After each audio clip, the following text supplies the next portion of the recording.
Melanjutkan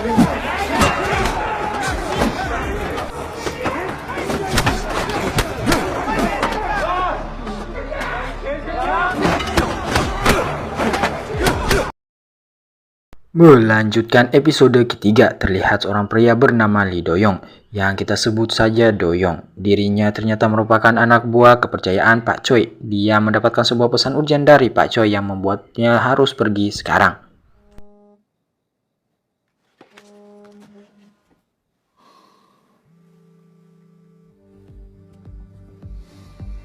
Kembali pada Gunwo bersama Wujin yang kini telah masuk ke dalam perangkap Yanjem dan Juan. Di sana mereka dijebak dan akan dibunuh.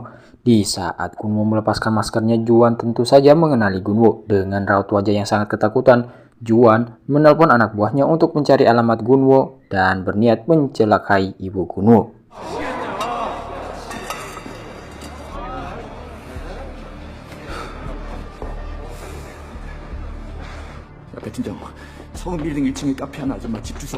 Dengan sombongnya anak buah Juan bergaya-gaya seakan-akan merekalah yang paling kuat. Namun yang terjadi,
setelah usai menghajar anak buah Juan, Shin pun berpindah pada ibu Gunwo yang diculik oleh kelompok Yanjem. Namun saat ingin membawa ibu Gunwo pergi, datang seorang pria yang merupakan anak buah Pak Choi yang ahli dalam hal perpisauan. Dan yang terjadi,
berpindah di toko buku, terlihat Gunwo dan Wujin yang sedang mengobati luka mereka. Dan tak lama ibu Gunwo menelpon dan mengatakan bahwa Pak Choi ingin berbicara dengannya.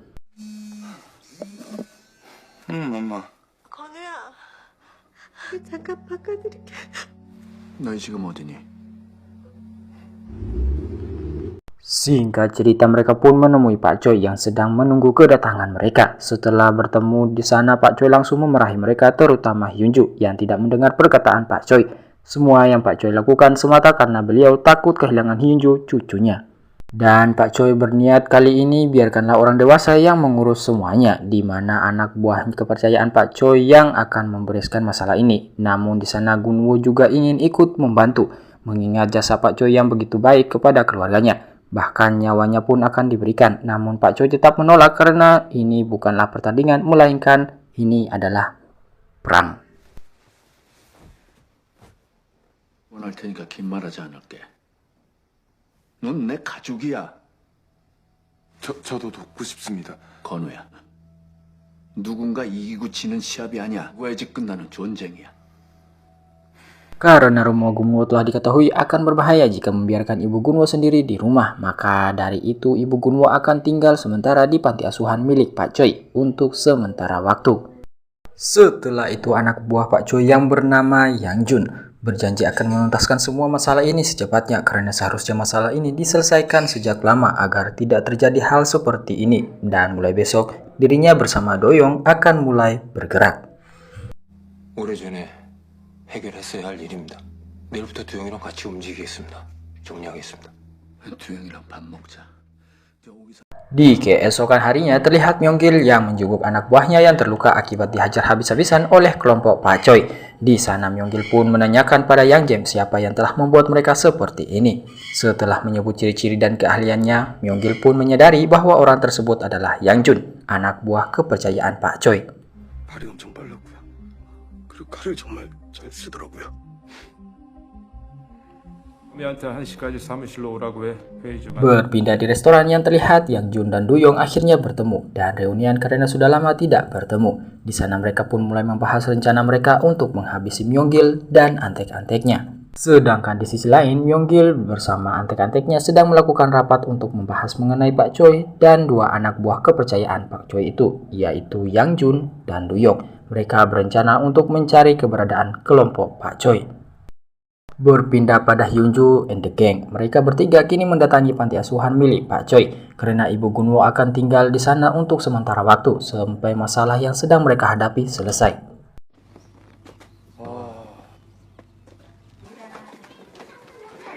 이쪽으로 오세요. 자, 좀 작지만 지내시긴 괜찮을 거예요. 천천히 보세요. 엄마 여기 어때? 형. Singkat cerita, malam pun tiba. Terlihat kelompok Pak Choi sedang berkumpul dan membahas mengenai latar belakang para antek-anteknya Myonggil. Dan mereka akan segera bergerak sebelum Myonggil mulai menyadari rencana mereka. 중고차 사기, 카드 대납 사기도 아주 다양하게 사기라고 합니다. 임장도 했답니다. 정가는 없고 스마트 별이 캐펠이 어떻게 움직이는지를 아는 놈이 있으면 사선동에 살고 차종이랑 차번호도 있습니다. Sementara itu uang-uang yang di toko buku harus segera dipindahkan karena mengingat si Juan telah mengetahui tempat penyimpanan uang tersebut, dan di sana Yang Jun menawarkan Hyunju and the Gang yang akan memindahkan uang-uang di toko buku tersebut mengingat kelompok mereka kekurangan orang dan tenaga. Dan hal itu disetujui oleh Doyong karena melihat kemampuan mereka bertiga yang mampu menghabisi 30 orang. Dan akhirnya mereka pun akan bergerak memindahkan uang pada pagi nanti setelah sholat subuh. 김명길 제가 붙겠습니다. 혼자 다니는 놈 아니야. 사장님, 뒤에 책방에 현금, 애들이 현금을 옮기는 건 어떨까요?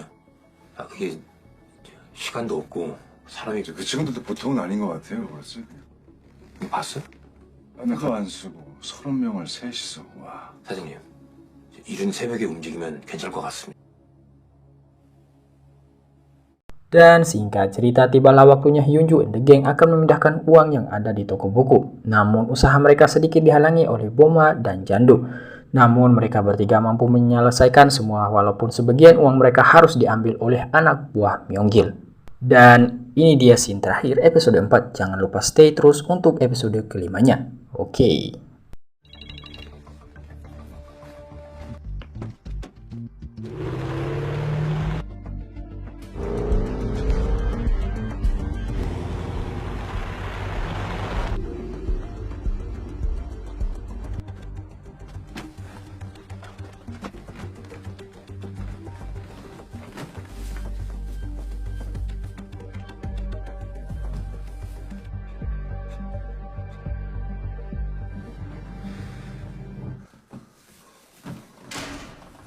현재 혹시 카트 있어? 한층 내려가서 왼쪽으로 돌면 창고. 가자.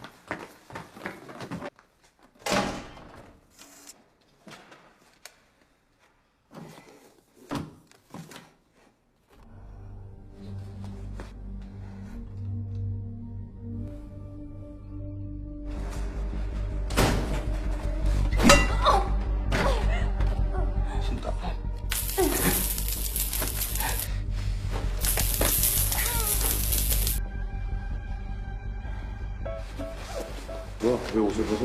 누군데? 내가 그때 말한 사람.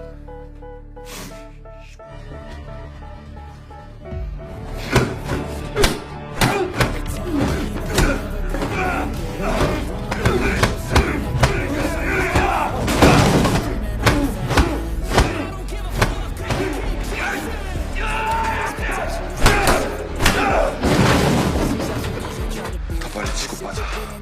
오케이.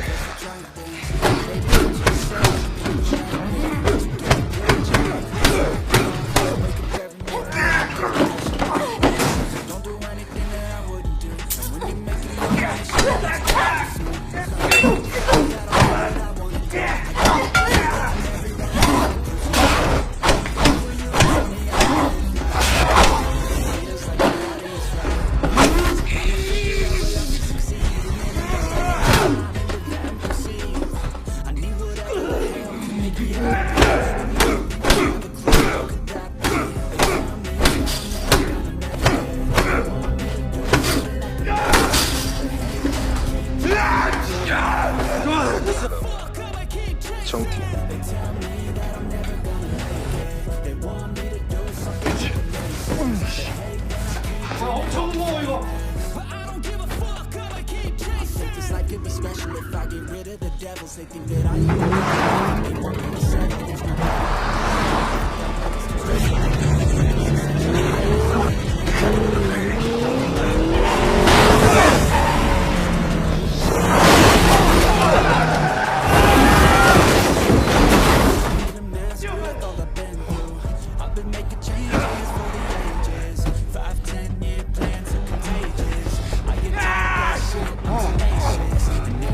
Get the fuck out of my way then.